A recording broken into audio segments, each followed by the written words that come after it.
Hi, everybody. We are just waiting for a few more attendees to file in here before we get started. Thanks so much for all of you for joining.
I think we'll give it one more minute and then we'll get started.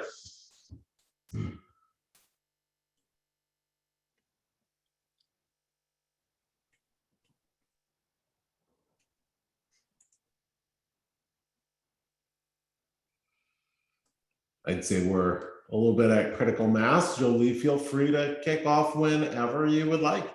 Great, thank you, Danny. My name's Jolie Milstein. I'm the president and CEO for New York State's Association for Affordable Housing. And we are so pleased to be participating in the Affordable Housing Broadband Initiative.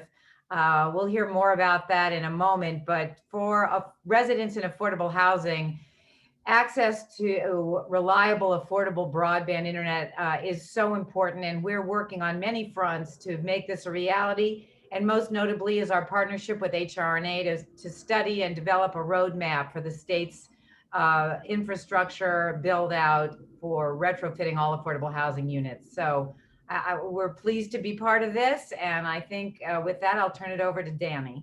Thank you so much, Jolie. Thanks everybody for joining today. My name is Danny Fuchs. I'm the managing partner of the New York office of HR&A Advisors. We are a real estate, economic development, and public policy consulting firm based in New York with offices across the country. We've been working in the broadband space for some time and have been working in the infrastructure space for many decades. I'm also the co-founder of a group that we call the Broadband Equity Partnership, which is a broader network of consultants across the country that are focusing on closing the digital divide from a mission-driven standpoint of empowering communities to shape their broadband future. I'm joined today, and you'll hear from colleagues Raquel Vasquez and Yusuf Khalad, as well as Juan Moreno, who have been some of the team that has been working on this. And I'll note that this work really comes from a confluence of a few different efforts that we've seen. Jolie mentioned NYSAFAH's work on this, but NYSAFAH did some meaningful work through the pandemic, as well as has worked with HPD to develop new guidelines for new construction, for broadband and new construction of affordable housing in New York City that we hope that the state will adopt as well, and that will then inform guidelines for preservation deals in affordable housing. So if you think about the world of affordable housing buildings in the state of New York, which we'll share a little bit more detail on. The privately owned buildings include those that are new construction, those that are preservation, and we hope that new guidelines and underwriting programs can wind up closing the broadband access and affordability gap in new construction and preservation programs, but that would still leave the vast majority of the affordable housing portfolio in the state needing to have new upgrades or new services through a retrofit. And that is really what we're focusing on in this program. I'll say that that has been some of NYSAFAH's work. That was being done at the same time that we were doing some work with the Ford Foundation on what we call a building-based approach to closing the digital divide, which we will highlight a little bit in this presentation. And we're thrilled that this initiative that we call AHBI, AHBI, the Affordable Housing Broadband Initiative, is not only a great collaboration that we're working on with NYSAFAH and It's Housed New York, but also is funded by the Ford Foundation and Schmidt Futures. It is our hope through this project to wind up developing recommendations to city and state, as well as other local governments in the state, for how to deploy federal resources that have either already been allocated to closing the digital divide from the federal government or are planned to be allocated.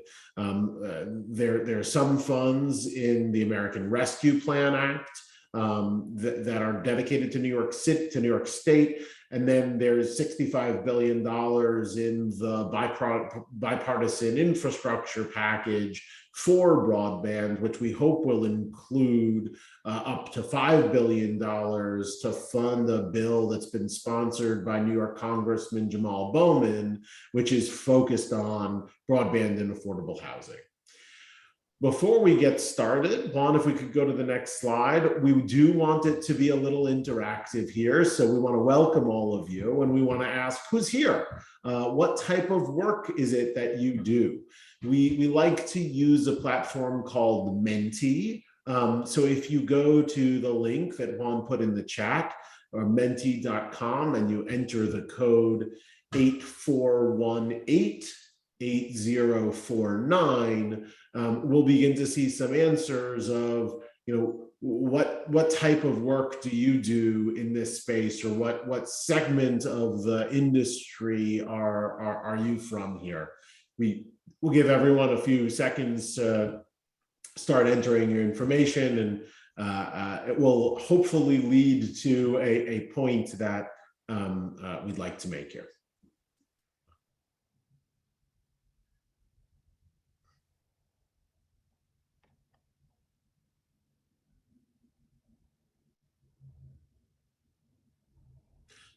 It looks like a lot from the affordable housing development community in this meeting.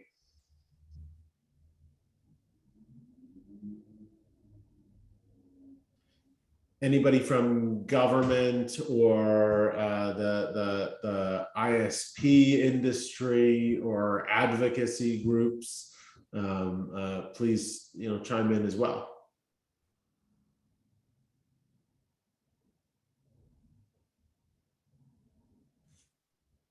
One of the things that we're really seeing in this is, and I know that we have many more attendees than this, so maybe feel free to drop something in the Q&A if you can't wind up finding out how to use Menti. We'll have some additional answer options later, but one of the points that we're really trying to make here is that it's really going to take a village to make all of this work.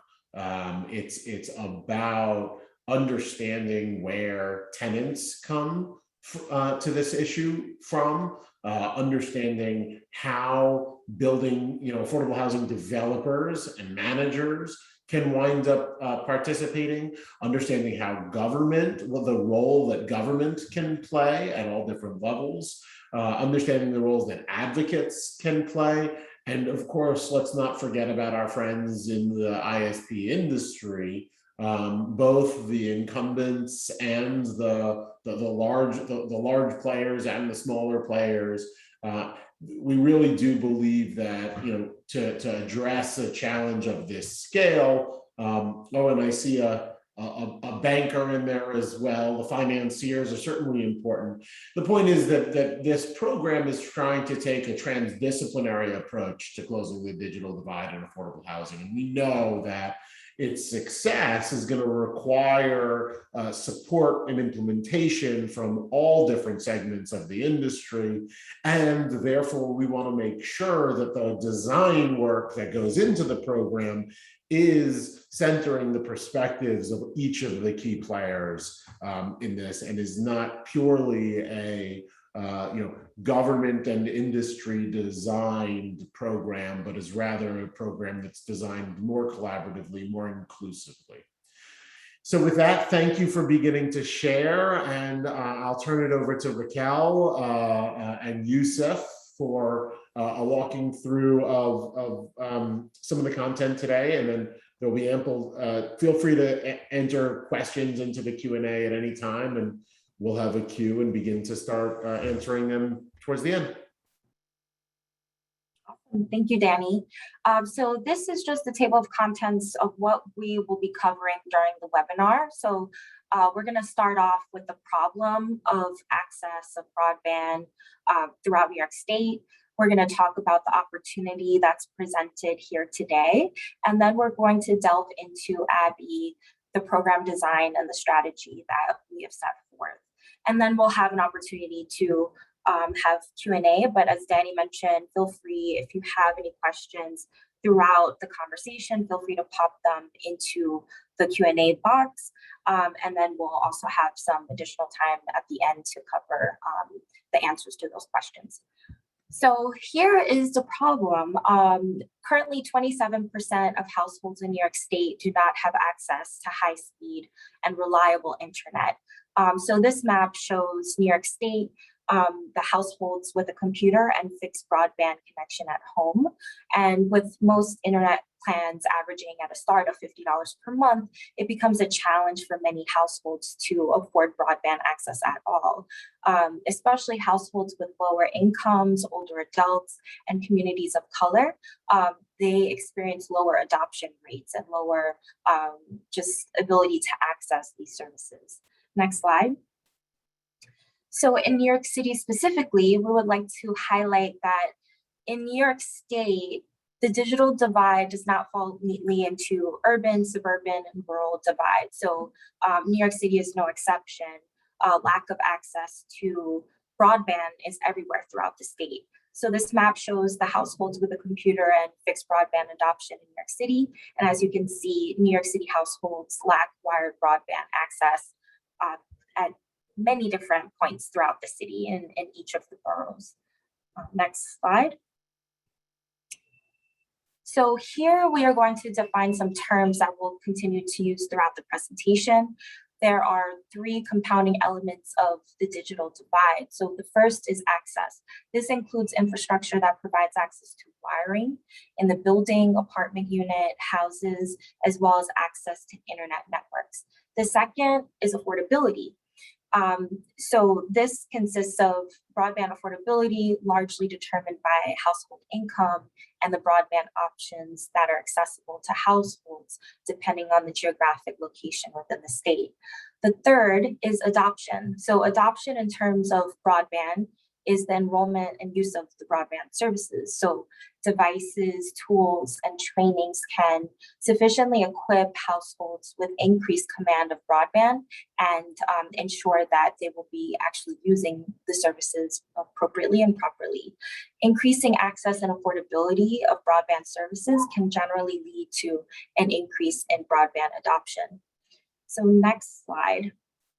So here we'll delve into the missing opportunity and what we see through the initiative Abby and what we want to tap into. So the missing opportunity that we see is a building-based approach to expanding broadband access.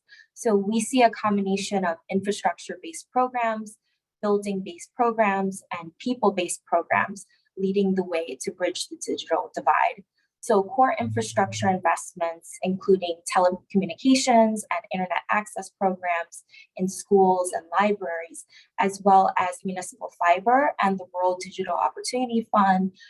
Those are examples of programs paving the way to invest in internet connectivity.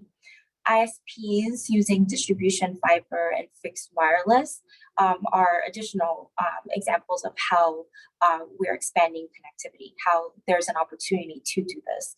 Then there are the direct subsidy programs such as Lifeline, which provide discounts to lower monthly phone and internet expenses for the end user themselves.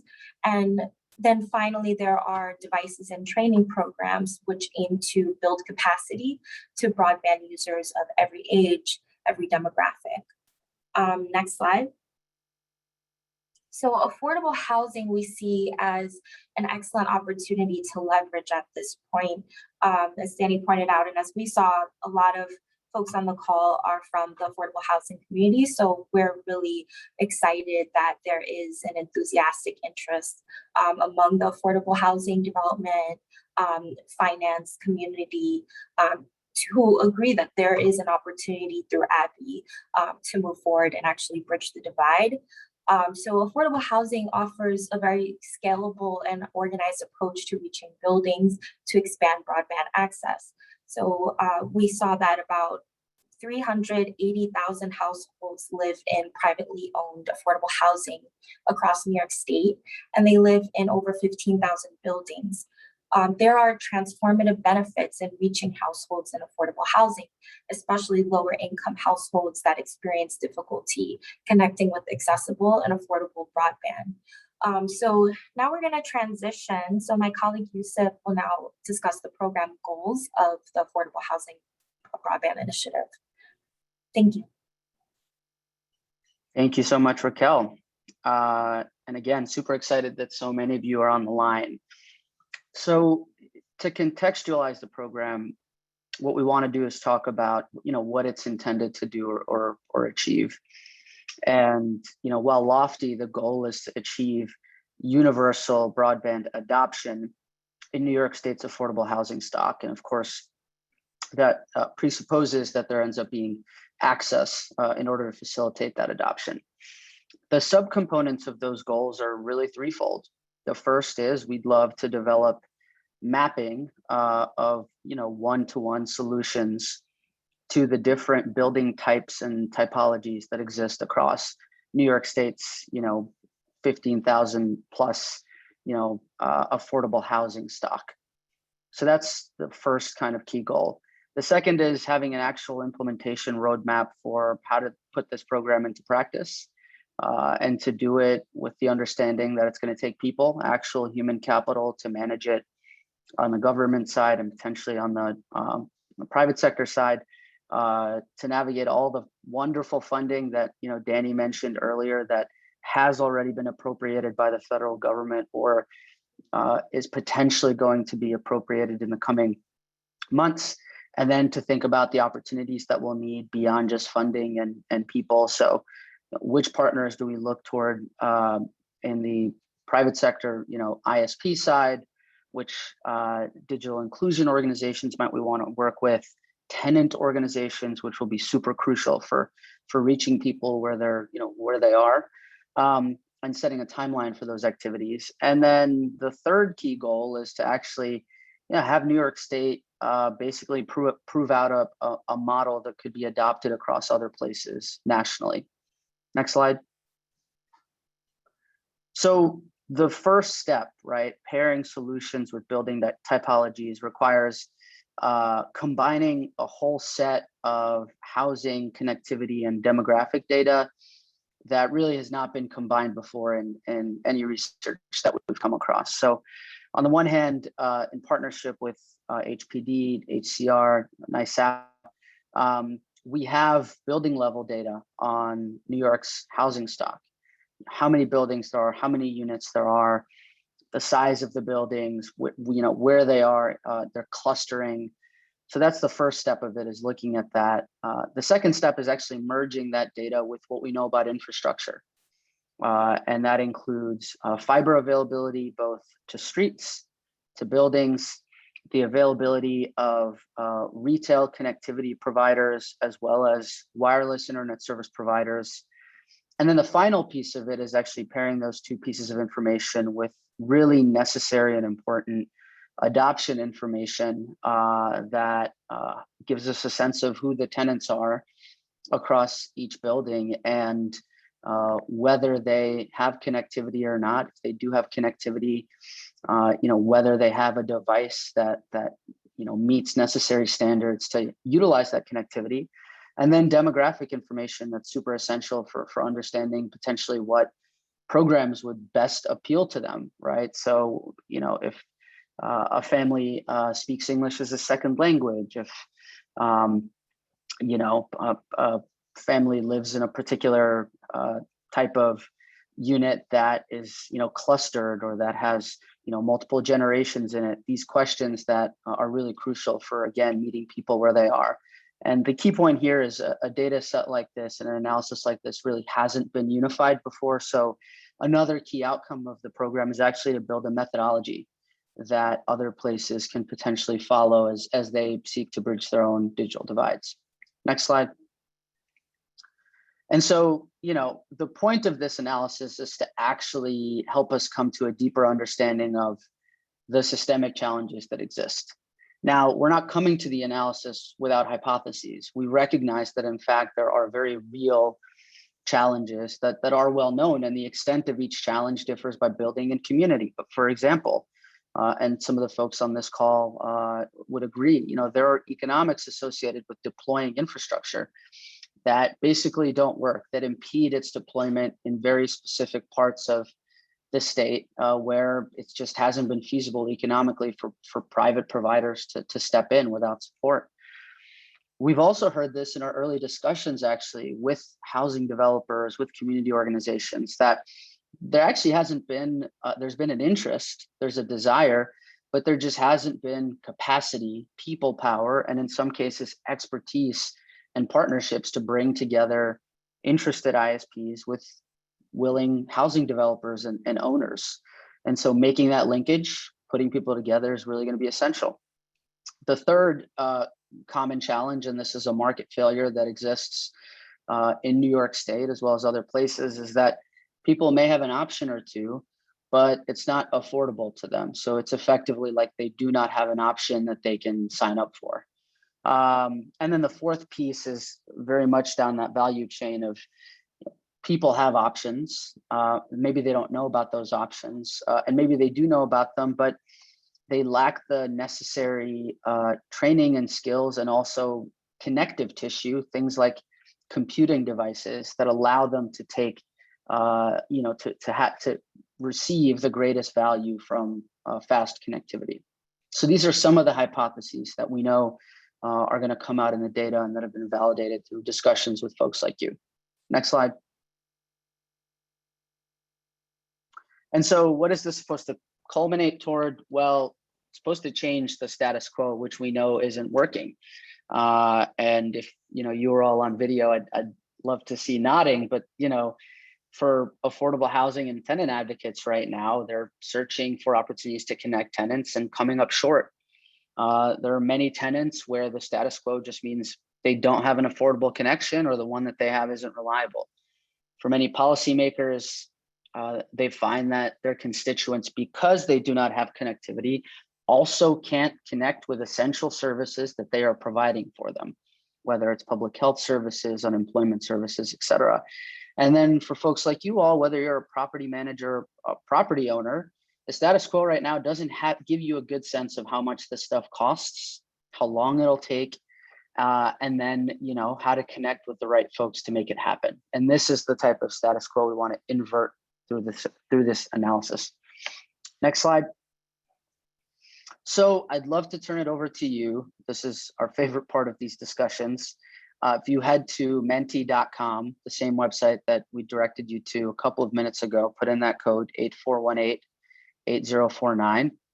Give us your thoughts on the challenges that you faced when either trying to access internet and affordable housing, or actually trying to build it out and provide it to residents. What are the challenges? Feel free to include you know, challenges, big and small, nuisances, issues you faced in doing this work. And again, we'd love to read those out to you after giving folks a couple seconds to respond.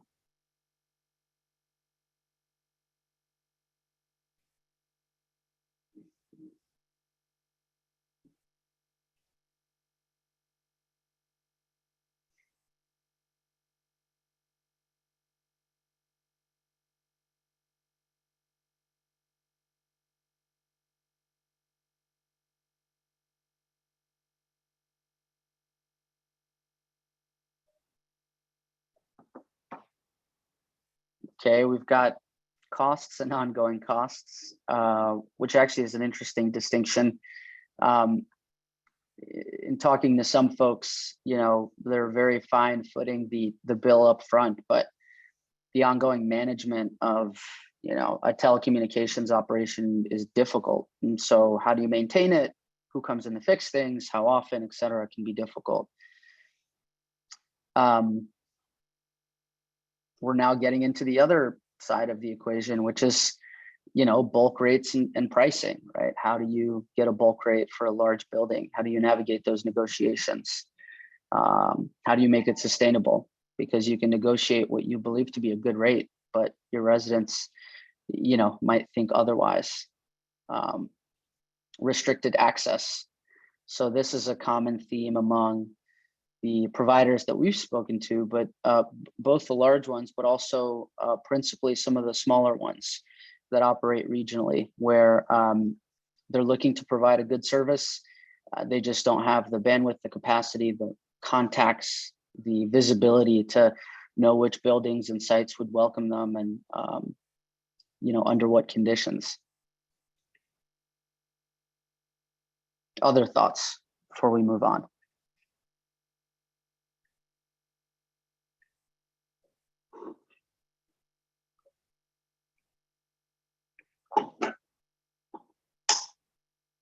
Okay, I think we can jump forward, Juan. So the theme, you know, to recap is it's super complicated and there's a lot to manage, or the either upfront or ongoing costs are nebulous or high. And those hit on the themes that we know exist. So what would this all build to? What ideally is a good outcome for people? Well, you know, the kind of center of this program, the folks that really need to be served and served well, the tenants, ideally should come away with this with reliable, affordable internet. They should also have access, if they so choose, to digital readiness programs that allow them to, you know, purchase a service, but then be able to know how to use it, be able to get a device if they need a device, versus, and we've heard this during the pandemic, have something shipped to their home and then just kind of let it sit. And then the final piece is around just choice, being able to have a choice, whether it's a first choice for a really good service or potentially a second choice where service is more affordable. Now, for the folks on the line who we've heard are from the affordable housing community, whether you're an owner, a manager, a developer, we want to drive real value for you. And so what does that look like? Well, ideally, we bring to you interested ISPs who can connect with you and then drive potentially competition in your building where there isn't right now. The other thing that would be super valuable is actually just higher quality, more future-proofed infrastructure across your housing portfolios. You know, some of the speeds that were, you know, okay a year ago clearly weren't, or not a year ago, 2 years ago, clearly didn't cut it over the last 18 months. And, you know, what we believe to be high quality infrastructure today, we need to make sure it's going to be okay for, you know, applications 5-10 years from now. And then of course, satisfied tenants. For ISPs, and you know, we've begun to speak with them, the goal is to provide you access to more partners, real estate partners, where you'd like to have a footprint but don't have a footprint. And that ideally would go hand in hand with your growth, either in existing markets where you just don't have a lot of uptake, or new markets, also to bring down the cost of deployment for you and return on your investment, where again, that allows you to bring down pricing, increase service levels, that sort of stuff. Next slide. We also think there's needs to be real value to housing advocates and policymakers. On the housing advocacy front, it's become clear that having a roof over your head is essential, of course, and has been a point of advocacy for many, many years. But there's a growing recognition too that internet access should be a fundamental right as a tenant, and a program like this can drive that. We also think, this can bring the entire experience for someone living in affordable housing to, a much higher quality degree. And in many cases, these are low-income tenants, right? And the third is input in shaping digital equity policy and telecommunications policy.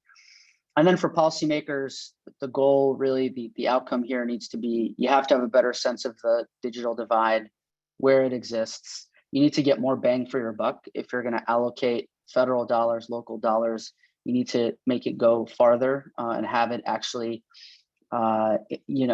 provide for lasting infrastructure versus kind of short-term solutions, improved equity for marginalized communities, and then again, resiliency across that infrastructure, that it lasts for a super long time.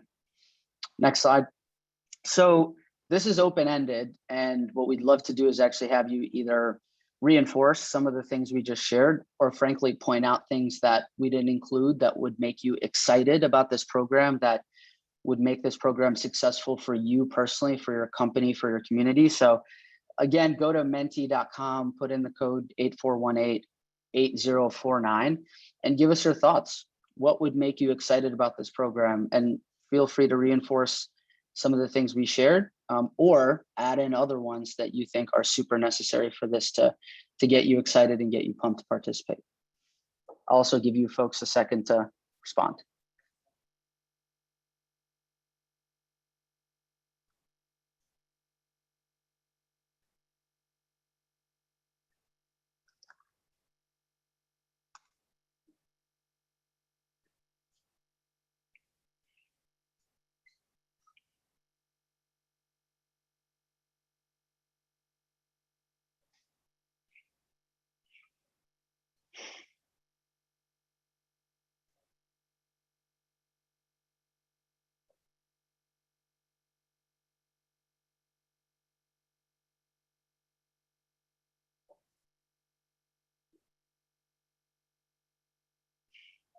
Okay, we've got one answer that actually touches on some of the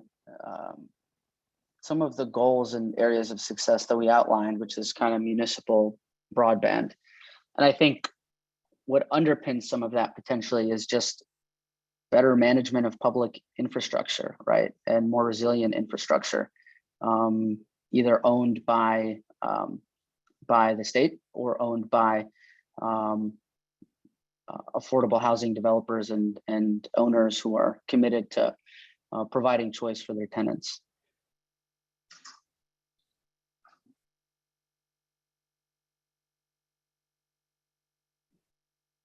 Other thoughts? Capital funding is crucial. Connections of providers, ease of navigating relationships. I think that's a big part of it.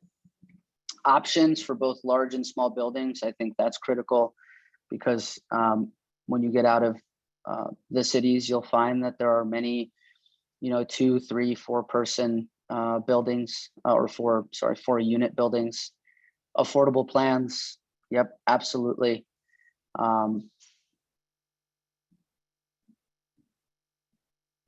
And then there's more of a comment, which is, what role can we have in helping developers navigate to a solution? So I think this gets at the heart of what we're trying to achieve in the program,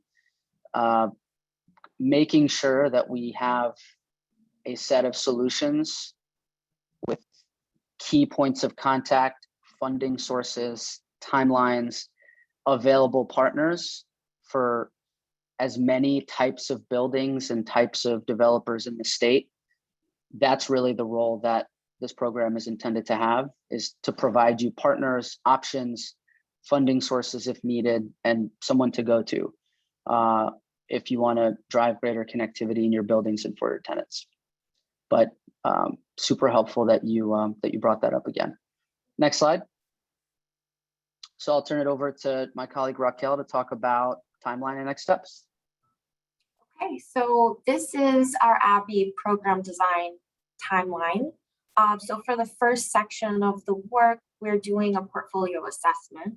So we will be analyzing the buildings throughout the state, identifying the set of building typologies and associated broadband needs based on each building typology. And then we will start the program design. So this entails modeling a program based on an array of technology-based solutions for each building typology. And then we will estimate the required costs associated with each of the technology-based solutions.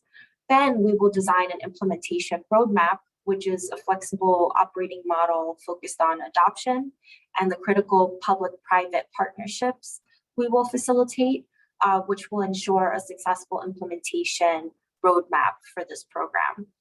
And throughout the process, we are conducting stakeholder and community engagement.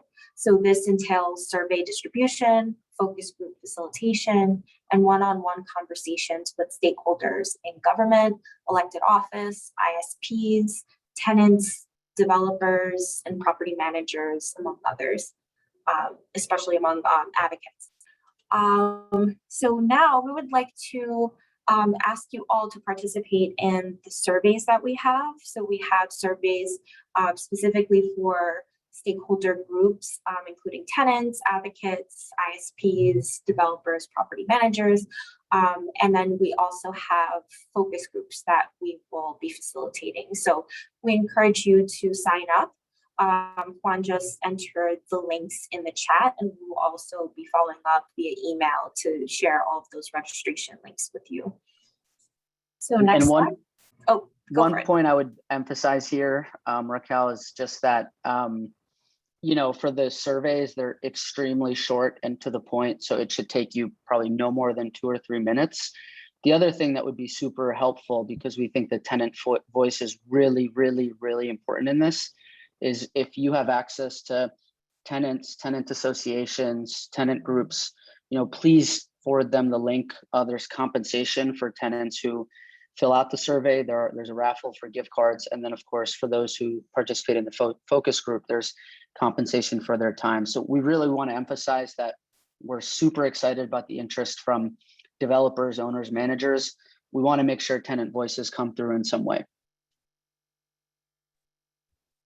Okay, so please enter any questions using the Q&A function in the chat, and we will be on standby to receive those questions.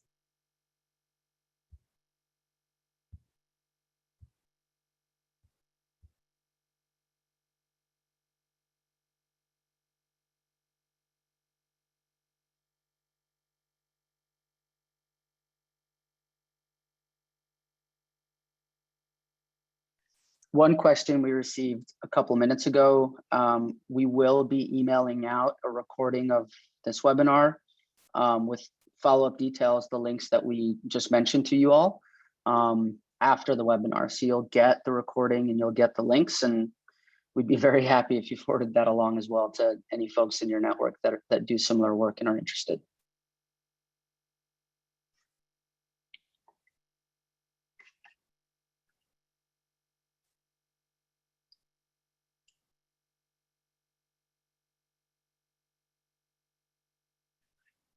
Okay, so one of the questions is around posting a link to the survey in the chat, so we'll repost that for you, Silas. Catherine asks, what are your thoughts about challenges or opportunities that are unique to New York and would impact implementation by other states or cities? That's a good question. I think one of the things we're trying to be cognizant of, and this is true of just any program that's rolled out in the state of New York, is just making sure that it works for downstate and upstate. So there are unique challenges in rural, less dense communities than those in urban, denser communities, right? We've heard over and over again that issues in more urban communities are really about affordability versus access. there is access in a lot of places, but there hasn't been opportunity to make that affordable. And we've heard the opposite in more rural areas, that there aren't options. And so building out that infrastructure, getting the right players together to create at least a choice is ideal. So I think balancing those needs are super critical. And this was raised earlier by one of the respondents, but making sure that smaller buildings are accounted for, just as we care about some of the larger, denser buildings.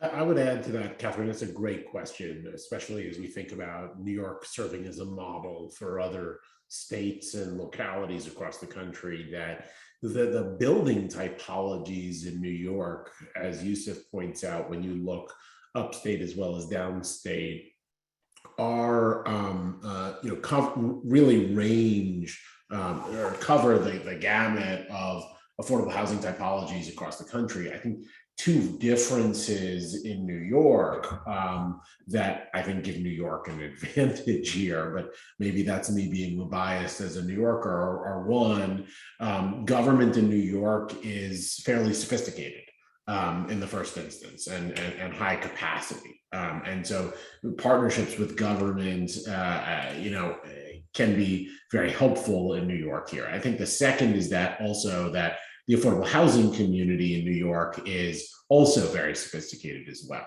So we're going to be thinking about the design of the program in ways that are cognizant of the diversities of capacity across government and affordable housing developers and managers, as well as ISPs across all the building typologies. But we do believe that generally the range of programs that we hope to recommend at the end of this are broadly applicable to different places across the country, recognizing that there will be no one-size-fits-all solution here.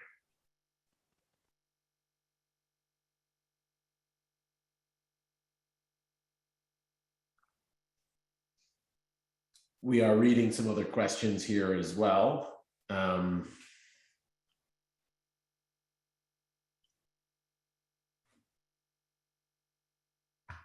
And Kendall, we generally have an open mind. I think that there's a question of, are there particular technologies, providers, or implementation models in mind, or are we still developing this from the ground up?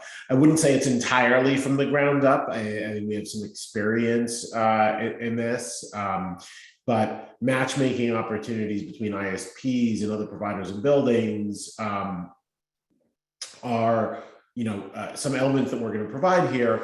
There's also, let's also be clear that there should also be partnerships. We are hopeful that there will be partnerships with both large existing service providers, as well as some niche ISPs that building managers may not be as familiar with.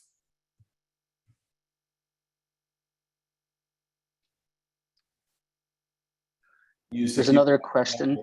Go ahead. Yeah, so I agree with everything that Danny shared on the technologies and providers front. There's another question from Paula, subsidies that exist for nonprofit developers. What's the expectation that owners, do owners pay for the service or tenants at a discounted rate? We've seen different models in talking to certain ISPs that have made this work either in other cities around the country or in very small ways in New York State. In some cases, the provider has, or the developer / owner, struck a deal with a provider based on their size and scope and their existing infrastructure, where they provided the service fully free of charge to end users for a period of time to kind of bring adoption up, and then after that at a very reasonable rate.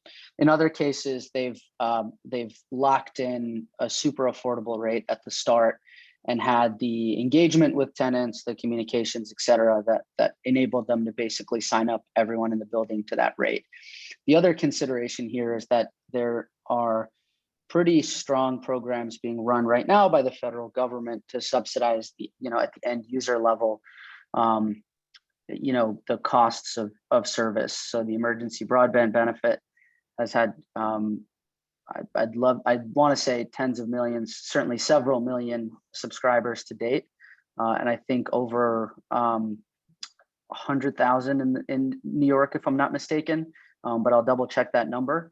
That I think can also be a crucial tool in the near term for service that's provided. In terms of subsidies for the actual infrastructure, as we mentioned earlier, there are capital dollars that are flowing through the federal government for programs just like this, and that we're hopeful also flow through future legislation.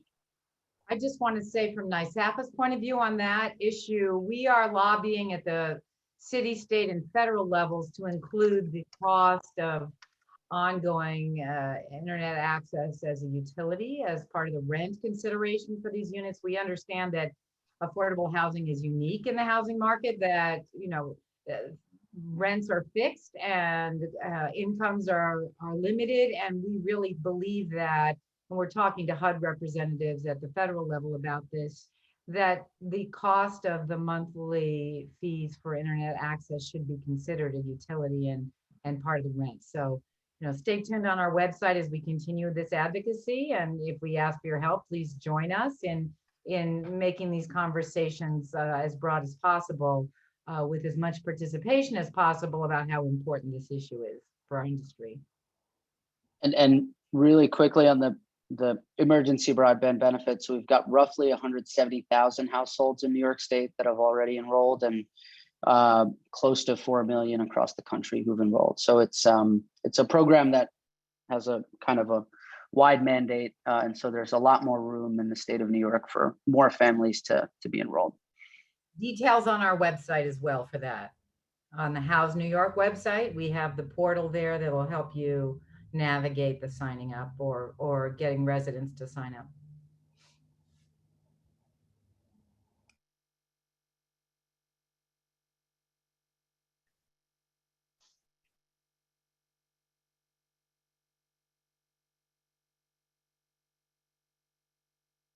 Okay, well, thank you all so much for your time. We are really grateful for your attendance. We'll follow up over email with survey links, focus groups, and additional info on the program. And then truthfully, if you have further points to share, if you want to make a recommendation, big or small, please reach out one-on-one with us at hello@broadbandequity.org. That's hello@broadbandequity.org.